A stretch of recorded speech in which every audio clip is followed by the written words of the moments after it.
Alright, we are back. Time to dive back into the chaos of the FF7 Materia Color Challenge series, where we take the game's party building and just completely throw it to the whims of fate. We're destroying the difficulty curve by letting a color wheel decide what kind of materia each character is stuck with for the entire game. If you missed part 1, you're going to want to check that out for the full rundown of the rules and to see how this crazy run started. But today, things are about to get even crazier. We've got new party members joining the fray, and we're going to have to work even harder to beat some difficult boss fights. You ready? Let's go. Before we jump in, let's do a quick refresher on how this whole thing works. First up, the big one, materia color restrictions. Each character spins the wheel once, and whatever color they land on, that's the only type of materia they can use. For the whole game, no exceptions. Next, the next character to be recruited will not be allowed to get the same color as the one before it, so no same hits twice in a row. Items, limit breaks, equipment are all unrestricted, and the only extra function from the remaster I will be using is 3x speed. Finally, blue characters will be spinning an extra special wheel for every new major area in the game, and whatever color they hit on that wheel, they can use up to 2 materia from, as long as they can be linked with blue materia, of course. Since we just left Midgar, every area from here on will be viable for revisits, so when a wheel is spun for a given area, that spin is permanent, including the world map. Meaning, whatever Mr. Blue hits for his world map spin, that will be what he uses on the world map for the whole game. Blue wheel spins will also be on a per character basis, in the case that we get more than one blue character. Let's pick up right where we left off. The team just escaped from Midgar and now the world map is open. Mr. Green chose to travel with Mr. Blue and Ms. Yellow for the moment, with the team declaring that they will meet in the nearby town of Calm to regroup. First thing, right off the bat, I picked up the first available enemy skill, Mythril Magic. Ms. Yellow thus far has been lacking in offensive tools, but that all changes here. Now she is going to be hard carrying a lot of random encounters. Other than that little note, nothing else to talk about until Calm, so let's hop on over there. In Calm, Mr. Green gives his big exposition dump for the story thus far, focusing on how Sephiroth went bananas. There is no messing with materia or equipment of either Sephiroth or even Mr. Green, so the challenge is effectively on pause. However, there are a few little things you can do in Nibelheim just for fun, such as raid Miss Red's house. I did try to play the piano, which becomes a puzzle later in the game.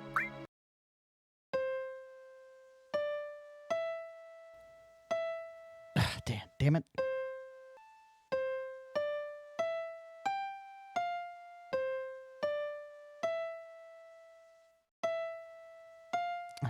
Damn it.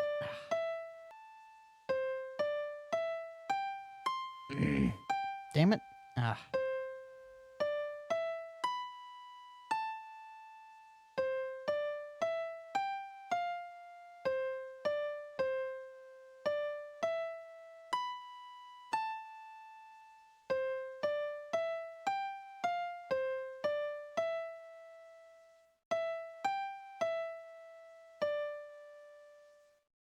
Nice, I played it well.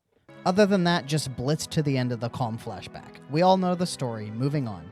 After coming back to reality, the party heads back out into the world. This time, the goal is just to follow Sephiroth wherever he goes. Fortunately, there aren't that many options at this point.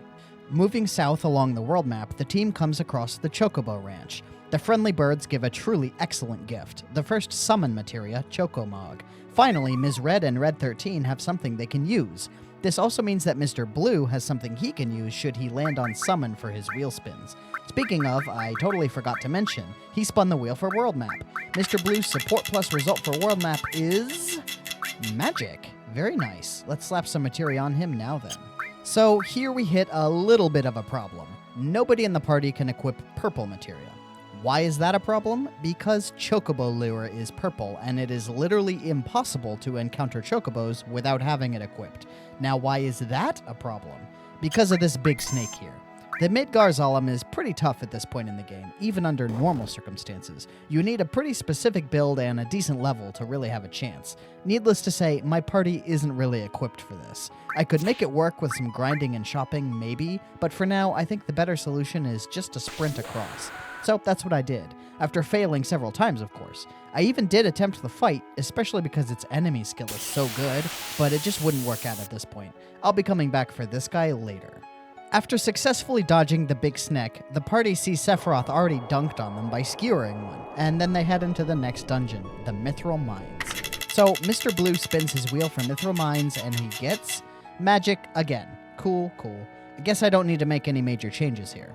In the mines, there's yet another useful enemy skill, Flamethrower. It's used by these flying dragon things here, but it is a single target move, which means they need to target Ms. Yellow directly for her to learn it.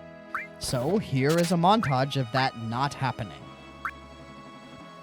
Please, please, just hit her once, just once, man. Stop hitting Mr. Blue, why? This thing has some kind of vendetta against Mr. Blue. Oh look, he hit Ms. Yellow, except it was with his claws instead of what I wanted him to. Oh great, he's out of MP. Well, time to waste him, I guess. So yeah, that took a while to get to work, but eventually she learned the skill. We also picked up a new materia. Long range. A purple. Great. There is a short scene with the Turks where the newest recruit, Elena, is introduced, and she lets slip that Sephiroth is on the way to the nearby city of Junon, as if that wasn't obvious since it's the only thing over there. After leaving the mines, I decided to swap out Mr. Blue for a bit to let Ms. Red get some love. She got a fancy new tool, why not let her try it out? First stop on the world map outside of the mines is the optional area, Fort Condor. This is a decently fun minigame. Honestly, I think it's better here than in Rebirth. Though it does cost quite a bit of money for this point in the game. I managed to win the first battle, but was flat broke after. Roaming the forest near Junon, the team encounter a shifty character, Mystery Ninja. She actually does a lot of damage here with her fire magic that hits the whole party, but Ms. Red came prepared with a limit break and took her down ultra fast. After Mystery Ninja is defeated, we see a scene in some nondescript field somewhere where this little ninja tries to goad the party into another fight by playing aloof at first and then immediately doing a full 180 and getting extremely insistent that she join us, and then getting aloof again by not even asking her name. We dodge all her weird traps. So now we got another new character. Let's see what she gets on her wheel, shall we? We spin the wheel and get magic. Well then, we get a new mage to join the likes of Mr. Green. What shall we name this little green ninja? How about Green Ninja? That doesn't sound like anything else. Perfect name. Welcome to the party, Green Ninja. Up next is the city of Junon. It's like another Midgar. Fancy high-class city up top, ruined, polluted slums underneath. For now, let's spin Mr. Blue's support plus wheel again. He gets command. Oof, still no viable combos there, so Mr. Blue is pure blue while in Junon. However, I know the very next thing we do here is a boss that counts as ranged. Melee attackers will fail to hit it, much like the elevator boss back in part 1. So even though he doesn't have any materia at all, we gotta bring in Mr. Blue for this boss just so we can do some damage. We do have one more ranged fighter, however, in the form of our new recruit, Green Ninja. So let's slot her in too and give her some magic to use as well. Mr. Green will still be getting the good stuff, but I do have a spare fire materia and some others that aren't currently in use. And so the party heads down to the beach because it is the only place to go, and there they encounter a character by the name of Priscilla. A generic, cute little girl who loves animals, especially her buddy Mr. Dolphin. However, as soon as Mr. Green and party run up to see what she's up to, suddenly a huge monster shows up to ruin everybody's day. And Priscilla makes the incredibly smart choice of running out into the water straight into it. So after she gets knocked unconscious, the team gets to work fighting this guy.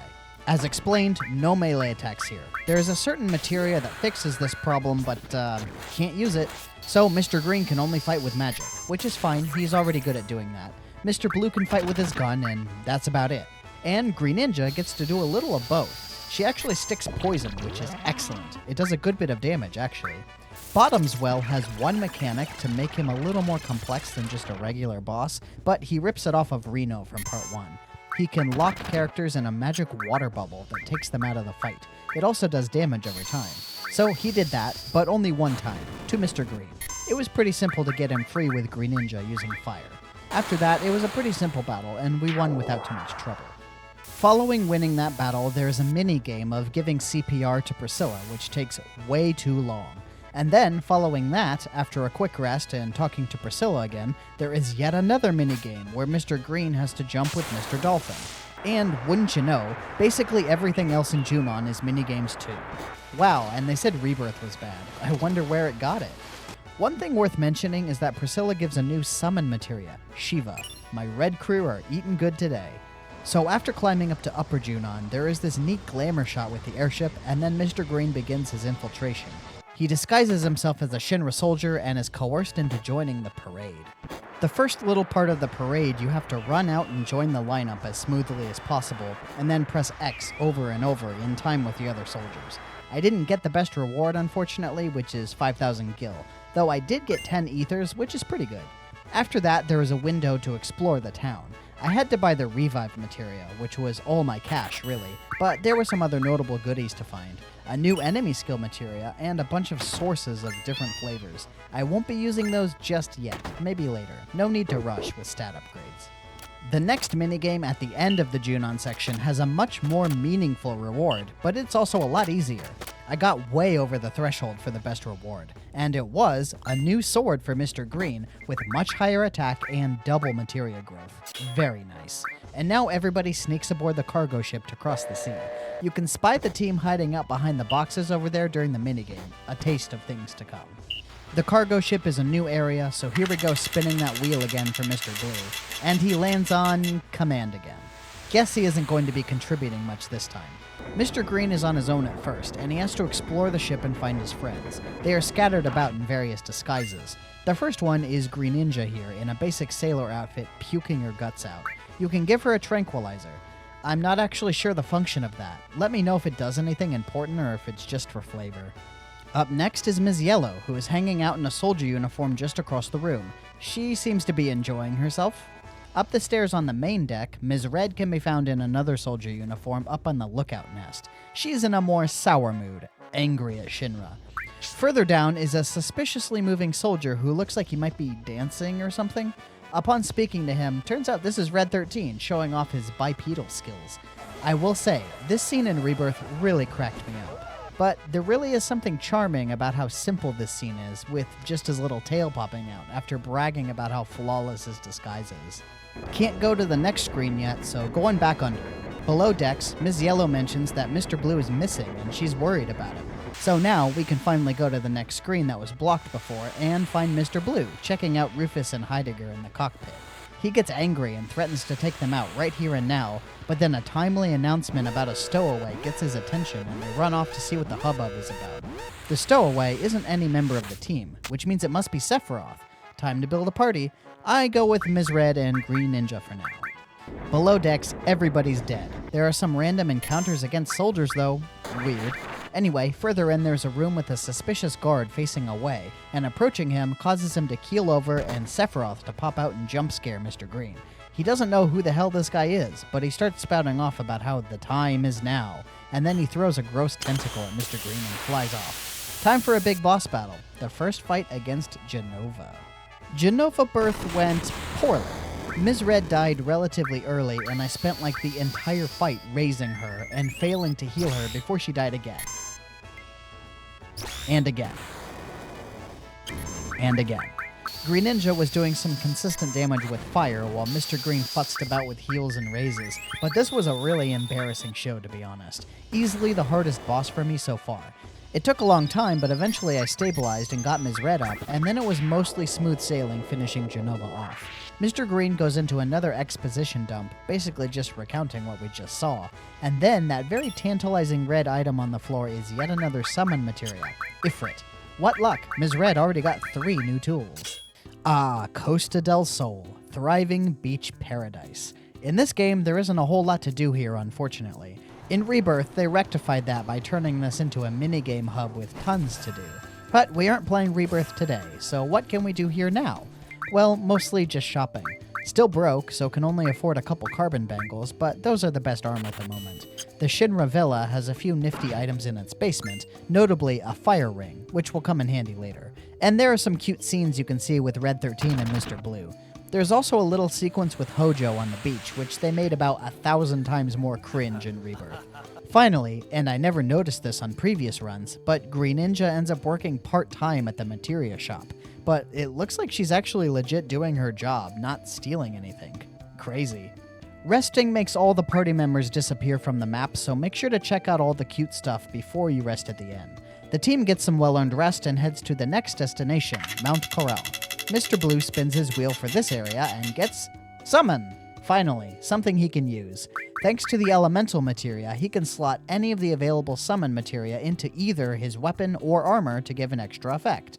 Extra elemental damage on his weapon, or resistance to that type of damage on his armor. I decide to slot Shiva into his weapon, making him deal ice damage. I figure if there's anything the monsters in the area would be weak to, it's probably ice. I also bring along Miss Yellow for this section. An old man on the road mentions that a man with a black cape has passed through here. Guess we're on the right track. The enemies in this area are a bit tougher, as their attacks hit reasonably hard. During some random encounters, one cool thing that happened was the first leveled up magic materia, fire. Now Mr. Green can pack a little bit more punch with his spells. Ms. Yellow also managed to steal a cool item from one of these dinosaurs. A diamond pin, which is a weapon for Red 13. It isn't his best available weapon at the moment though, as he has a magic comb from back at Fort Condor. But cool nonetheless. Ms. Yellow also picked up an improved weapon of her own in the form of this wizard staff, obtained by falling to the left during the sequence where you fall off the tracks. It does more damage and has more slots, and has double materia growth to boot. Just a straight upgrade across the board.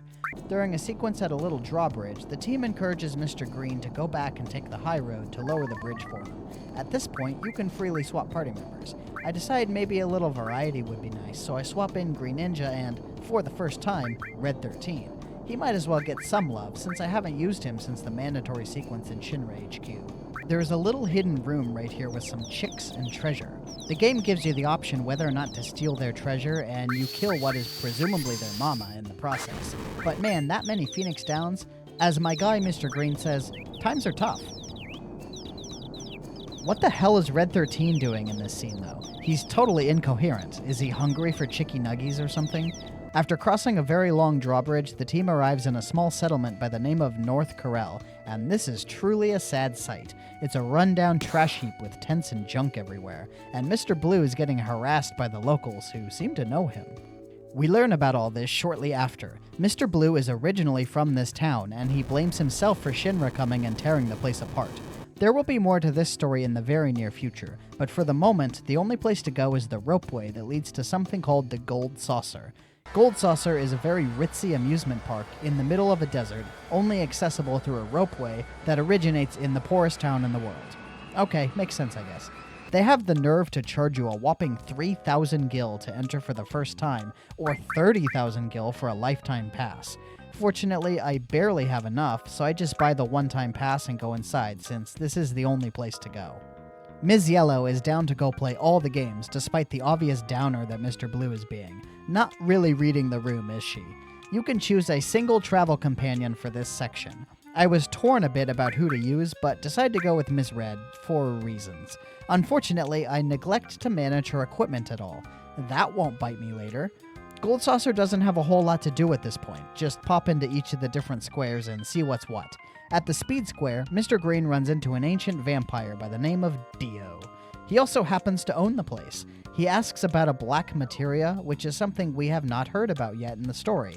Then, when I tell the truth and say no, he accuses Mr. Green of lying, which is strange, because he legitimately has never heard of black materia before. Anyway, the next square with any notable events is the Wonder Square, which is where we meet our next party member. This fluffy white creature is a robot mount for a smaller black robot cat fortune teller.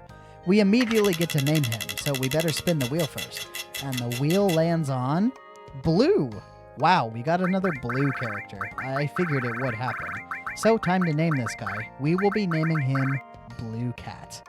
Blue Cat tries to give Mr. Green a fortune, intended to locate Sephiroth, and after several failed attempts gives a mysterious and foreboding fortune.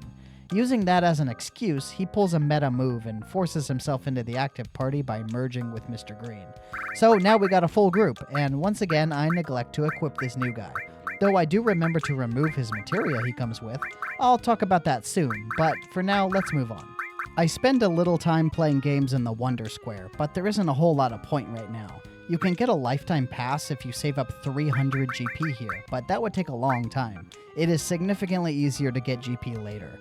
I also had this funny bug happen when I talked to this lady and activated the arm wrestling game simultaneously. Weird stuff. The next stop with anything significant that happens is Battle Square. If you come here before meeting Blue Cat, you can't do anything. But now that he's in the party, the scene has taken a turn. There are corpses strewn about, and when Mr. Green runs in to investigate, he hears that the perpetrator is a man with a gun attached to his arm. This is sounding bad, but it gets worse. Out of nowhere, Dio runs in with several guards and jumps to conclusions. It looks like Mr. Green might be able to talk his way out, when suddenly Blue Cat gives the worst advice ever and they run. Naturally, this causes them to get caught and thrown down a rusty, dirty hole with no trial, which lands them in the desert prison. So now that Blue Cat is in the party, I now have to spin the support wheel twice for each area. So let's get that out of the way. The wheel for Corel Prison lands on Summon for Mr. Blue and Command for Blue Cat. Cool, so Mr. Blue will be a mandatory party member for this coming section, so that means he will get some red materia to play around with. Immediately after entering the prison, the team scout around and find another dead man riddled with bullet holes, and I get into a random encounter before I can do anything. These thieves, they mug my team and steal a grab-a-ball, okay, and my diamond pin? Kill them quick!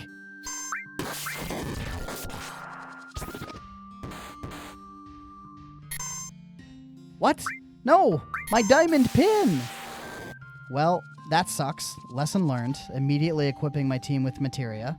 The next thief is gonna get blasted, let me tell you what. We enter a nearby shack and inside run into Mr. Blue. He looks like he might be setting up to shoot us when...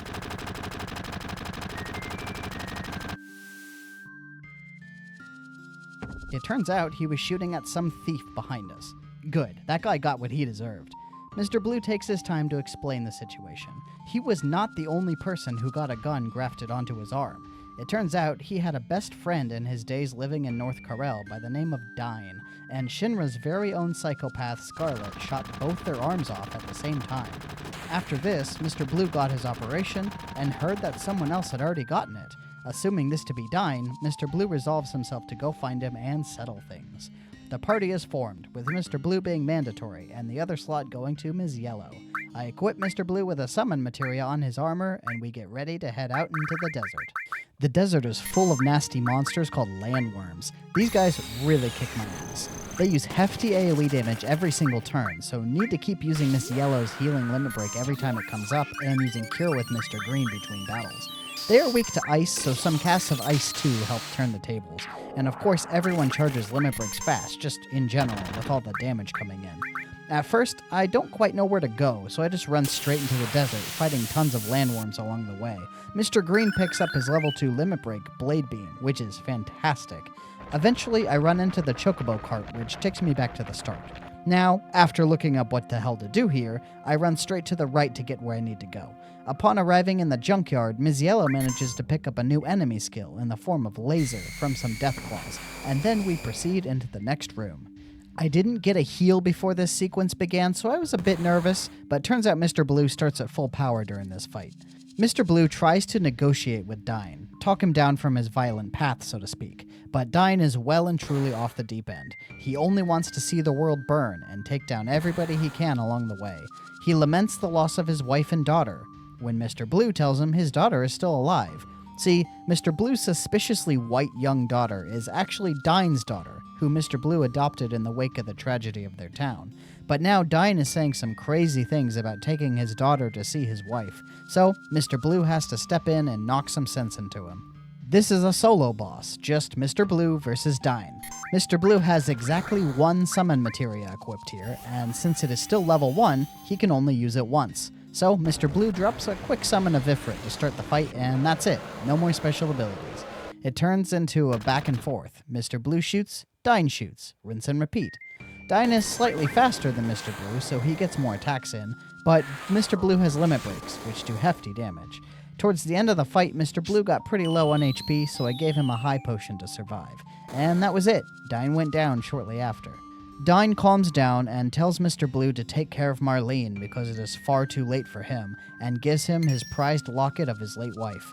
Then, Dine leaps off the edge of the cliff, ending his life. Mr. Green and Mr. Blue return to the prison and go to a shady character by the name of Mr. Coates, who I apparently should have already talked to before this, but totally failed to do. Mr. Blue shows Coates the locket he got from Dine, which gets him an audience, and here he learns that the way to get out of the prison is by winning a chocobo race.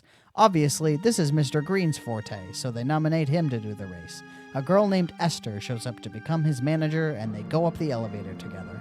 In the jockey waiting room, Esther introduces Mr. Green to Joe, the resident chocobo champion and smooth talker. He walks off claiming they will meet again. And I would love to be like, hell yeah, dude, when I get to chocobo racing in Disc 3 for sure. But right now, no purple characters is making that a little difficult. Maybe there's still hope? Before the race, there is one important pickup in the waiting room. Yet another red summon materia in the form of Ramu. Definitely don't want to forget this one because this is a one-time area. The race begins with very little fanfare. Since this is the first race, it isn't too tough. I push ahead of the pack and then save stamina for the final push. The second place finisher was right on my heels at the end, but I managed to get first place. The reward for winning is the freedom of Mr. Green and all his friends, as well as a special prize from Dio. Ms. Yellow makes a timely call to Mr. Green to inform him that now they have a fancy new buggy that can cross deserts and rivers. And Dio drops the info that Sephiroth was seen heading towards Gongaga. So my initial plan for part 2 of this series was to get all the way to the end of Rocket Town, when the full party is assembled. However, seeing how much time just this much has taken, and how much is left in Disc 1, I decided to call it here. There's still so much left to do, including a ton of optional stuff that just opened up with the acquisition of the buggy. I didn't draw much attention to it at the time, but we also got a very handy new yellow materia called Manipulate when Blue Cat joined up, which will allow Ms. Yellow to get a ton of new abilities. So the world just opened up a lot, and the next leg of the story will have even more new characters join the party. Fingers crossed one of them will be purple, because if not, gonna have a bad time. Honestly, I hope one is yellow too, because reasons. But let's save that discussion for the next video. Thanks for watching, I hope you're enjoying this series, and make sure you're subscribed so you know when the next part drops. Catch you next time.